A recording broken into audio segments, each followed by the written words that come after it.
Hi again, Mark here from Talkingbass.net. Today I'm going to show you how easy it can be to start reading music. Now, reading tends to be one of those things that people just shy away from because it always seems so tough. The road to learning always looks really long, and there's never really any simple structured method for getting from A to B.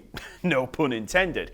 It's always just a case of, well, I don't know, you just practice reading. And I've heard that before, and that advice sucks. So I'm just going to give you a super quick primer just to show you how fast you can start reading music and just how easy it should be. Now, a lot of you are probably aware that I already have a dedicated reading program over at the Talkingbass website, and this lesson is pretty much a brief example of how I teach that course. So if this works out for you, just check out the Simple Steps to Sight Reading course over at Talkingbass, and you can find that by clicking in the info below or in the little card, the little eye up there. Okay, let's go for it. So first of all, we need something for showing us the notes. So here's a stave. It's just 5 lines and spaces that all correspond to different notes. Next, we need something called a clef, and this tells us which notes go on which lines. We're playing bass, so we're going to be using the bass clef, and that looks like this big comma. When we use bass clef, the notes work up from the bottom line alphabetically from G. So we have G, A, B, C, D, E, F, G, A. We can also add notes above and below the clef using temporary lines that we call ledger lines.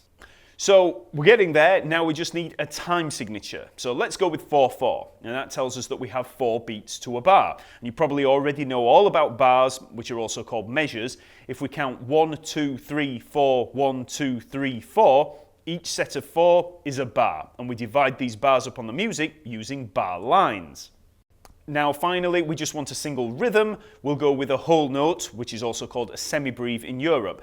This is just an empty round symbol that lasts for 4 beats. So if we place a whole note on the bottom line, we know that's a G lasting 4 beats, which in 4/4 is a full bar.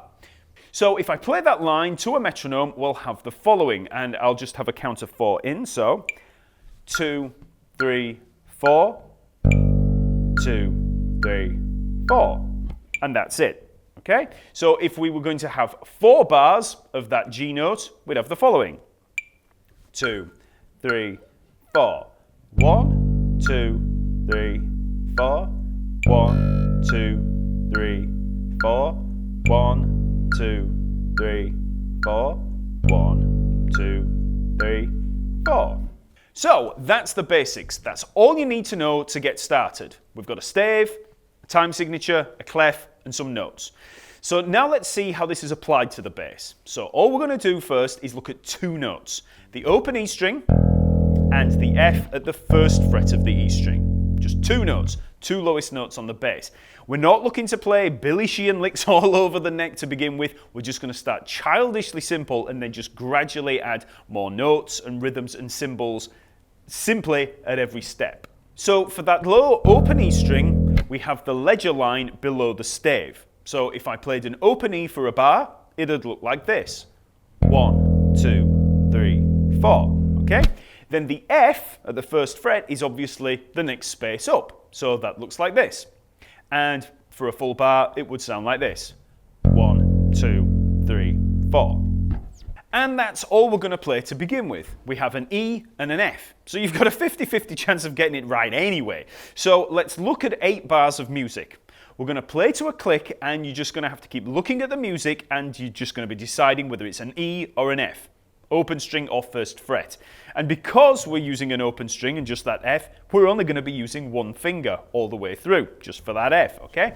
Now, one key thing I would mention is you need to look ahead. So as soon as you play the 1st note, you play it, keep count, 1, 2, 3, 4, but as soon as you've played that 1st note, look ahead to the next bar and prepare for it. So as soon as you played it, look at the next note, decide what it is, and then you're going to be better prepared for playing it, okay? So looking ahead is always key. So here are those 8 bars of music. I'm going to play through them to a click, and I'm going to say the notes out loud as I go. So I want you to play along with me and try saying those notes aloud as you go, okay? So here's the click at 70 beats per minute. 1, 2, 3, 4. E, 2, 3, 4.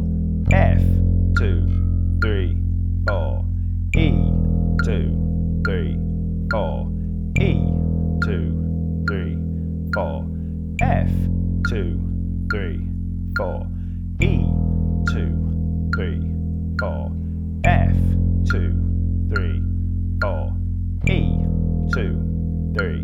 4.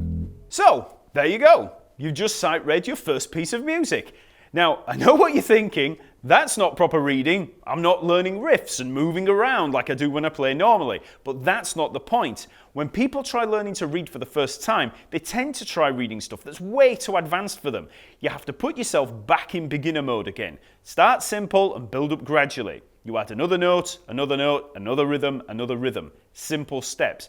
In terms of the process, there's no difference between reading what we just played and reading a Rachmaninoff piano concerto. It's the same thing, just with more notes, rhythms and symbols. You start simple and just gradually build up. So, as I mentioned earlier, I have the Simple Steps to Sight Reading program over at Talkingbass.net. That takes this same process of learning and just expands on it massively. If you really want to learn how to read but have no idea where to start and want a really simple, systemized path to follow, just go check it out and see if this is the right kind of thing that you're looking for. Okay, I hope that helped and I'll see you later.